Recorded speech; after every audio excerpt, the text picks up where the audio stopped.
नमस्ते।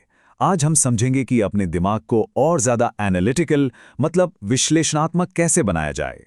हम बात करेंगे क्रिटिकल थिंकिंग की, यानी आलोचनात्मक सोच की।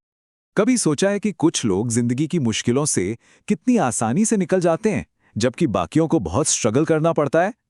पता है, इस फर्क के पीछे अक्सर क्रिटिकल थिंकिंग ही होती है। तो क्रिटिकल थिंकिंग असल में है क्या? ये किसी भी जानकारी को सीधे मान लेने के बजाय उसे ठीक से परखने, जांचने और फिर एक सोचा समझा फैसला लेने का एक तरीका है। और एक बहुत बड़ी गलतफहमी दूर करनी जरूरी है। इसका मतलब हर बात पर बहस करना या दूसरों को गलत साबित करना बिल्कुल नहीं है। और सबसे अच्छी बात क्या है, ये कोई सुपर पावर नहीं है जो कुछ ही लोगों के पास हो। ये एक स्किल है, एक हुनर, जिसे कोई भी सीख सकता है और प्रैक्टिस से बेहतर कर सकता है। ठीक वैसे ही जैसे एक्सरसाइज करके हम अपनी मसल्स बनाते हैं। तो चलिए सबसे पहले ये देखते हैं कि इस स्किल को सीखने के असल फायदे क्या हैं। देखिए, इसके फायदे हमारी रोज की जिंदगी से जुड़े हैं। मुश्किल से मुश्किल प्रॉब्लम को सुलझाने में मदद मिलती है। हम बेहतर और सोचे समझे फैसले ले पाते हैं। और हाँ, सिर्फ यही नहीं, इससे हमारी बातचीत करने की कला और दूसरों को समझने की शक्ति यानी एम्पैथी भी बेहतर होती है। रिश्ते सुलझते हैं, चाहे वो पर्सनल हो या प्रोफेशनल। अब एक बहुत ही दिलचस्प बात, क्रिटिकल थिंकिंग की ये जो यात्रा है ना, ये बाहर की दुनिया से नहीं, बल्कि हमारे अपने अंदर से शुरू होती है। जरा ऐसे सोचिए, हमारा दिमाग एक बहुत बड़ा अनजाना इलाका है। अब इस इलाके में सही रास्ता खोजने के लिए पहले इसका नक्शा तो बनाना पड़ेगा ना। और उस नक्शे को बनाने का जो पहला कदम है वो है सेल्फ अवेयरनेस, यानी आत्म जागरूकता। यही क्रिटिकल थिंकिंग की नींव है। इसका सीधा सा मतलब है अपने ख्यालों, अपनी भावनाओं और अपने बर्ताव को बिना जज किए बस एक गवाह की तरह देखना। ये समझना कि आखिर हम सोचते कैसे हैं। तो सवाल ये है कि ये सेल्फ अवेयरनेस बढ़ाई कैसे जाए। देखिए, कुछ बहुत ही प्रैक्टिकल तरीके हैं, जैसे माइंडफुलनेस मेडिटेशन। ये हमें अपने विचारों पर ध्यान देना सिखाता है। या फिर रिफ्लेक्टिव जर्नलिंग, मतलब अपनी सोच को लिखना। इससे हमें अपने थिंकिंग पैटर्न्स पहचानने में मदद मिलती है। और हाँ, अपने भरोसेमंद लोगों से ऑनेस्ट फीडबैक मांगना भी कमाल का काम करता है। ठीक है, तो जब हम अपने दिमाग के इलाके को थोड़ा बहुत समझने लगते हैं, तो अगला कदम है सही औजार जमा करना।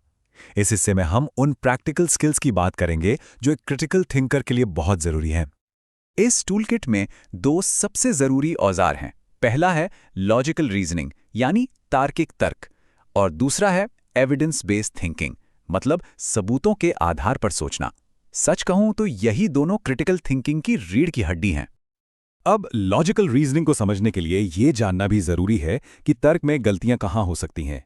इन्हें कहते हैं लॉजिकल फैलेसीज, यानी तार्किक भ्रांतियां। ये तर्क में छिपी ऐसी गलतियां हैं जो हमें गलत नतीजों पर पहुंचा सकती हैं, भले ही बात सुनने में एकदम सही क्यों न लगे। चलिए कुछ आम फैलेसीज को देखते हैं। पहला है एड होमिनेम अटैक। ये तब होता है जब कोई आपकी बात का जवाब देने के बजाय सीधा आप पर ही पर्सनल अटैक कर दे। दूसरा है फॉल्स डाइकोटमी। इसमें आपके सामने सिर्फ दो ही रास्ते रखे जाते हैं, जैसे या तो ये या वो, जबकि असल में कई और विकल्प भी हो सकते हैं।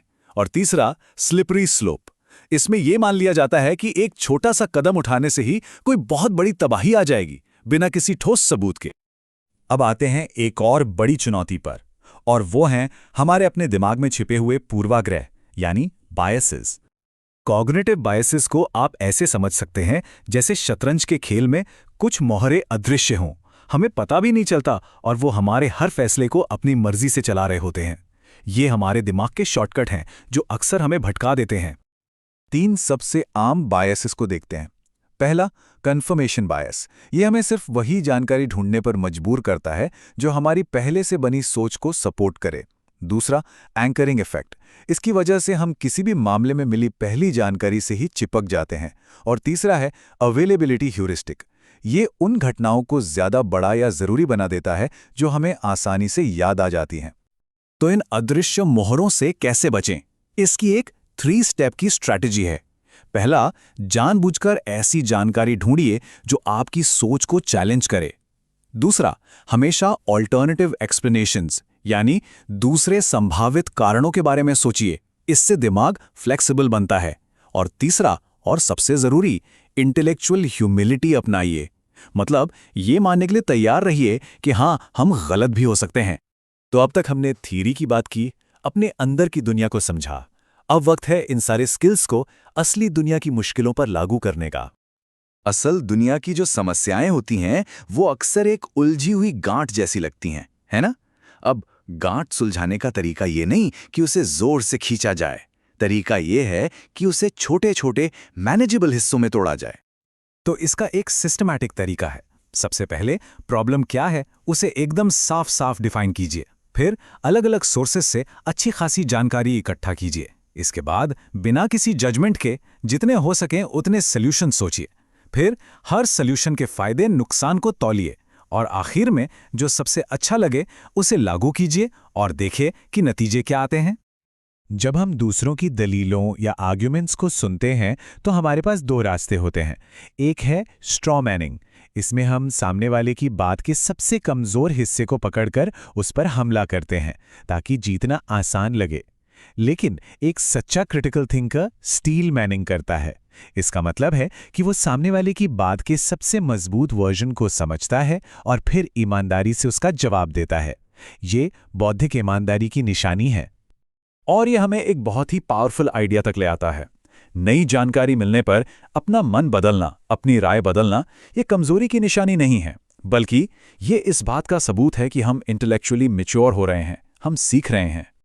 तो सबसे बड़ी बात जो याद रखनी है वो ये है कि क्रिटिकल थिंकिंग कोई डेस्टिनेशन नहीं है, कोई मंजिल नहीं जिसे पा लिया और काम खत्म। नहीं, ये एक सफ़र है, जिंदगी भर सीखते रहने का, सोचते रहने का और जिज्ञासु बने रहने का।